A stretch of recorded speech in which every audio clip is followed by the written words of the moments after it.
പുരുഷന്മാർ അനുഭവിക്കുന്ന പ്രശ്നങ്ങൾ പരിഹരിക്കാൻ പുരുഷാവകാശ കമ്മീഷൻ രൂപീകരിക്കാൻ നിയമസഭയിൽ സ്വകാര്യ ബില്ല് അവതരിപ്പിക്കുമെന്ന് പെരുമ്പാവൂർ എം.എൽ.എയും കോൺഗ്രസ് നേതാവുമായ എൽദോസ് കുന്നപ്പള്ളി.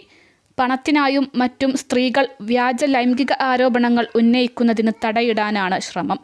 താൻ വ്യാജ പീഡന പരാതിയുടെ ഇരയാണെന്നും ആ അനുഭവം കൂടിയുള്ളതിനാലാണ് ബില്ല് അവതരിപ്പിക്കാൻ തീരുമാനിച്ചതെന്നും അദ്ദേഹം പറഞ്ഞു. വ്യാജ പീഡന പരാതിയിൽ പെട്ടാൽ അനുഭവിക്കേണ്ടി വരുന്ന ബുദ്ധിമുട്ടുകൾ അത് അനുഭവിച്ചവർക്ക് മാത്രമേ മനസ്സിലാവൂ. പണം ലക്ഷ്യമിട്ടാണ് പല സ്ത്രീകളും സത്യമല്ലാത്ത പരാതികളുമായി വരുന്നത്. നടൻ സിദ്ദിഖിനെതിരെ പരാതി നൽകാൻ എന്തേ ഇത്ര വൈകിയെന്ന് സുപ്രീം കോടതി ചോദിച്ചിരുന്നു. മോഷണമോ ആക്രമണമോ നടന്നാൽ എല്ലാവരും ഉടൻ പോലീസിൽ പരാതി നൽകും. ഇത്രയും ഗൗരവകരമായ ലൈംഗിക അതിക്രമം നടന്നാൽ മാത്രം എന്തുകൊണ്ട് സമയത്തിന് പരാതി നൽകുന്നില്ല? ഒരു സ്ത്രീ പരാതി നൽകിയാൽ ഉടൻ പുരുഷന്റെ ചിത്രം വാർത്തയാകും.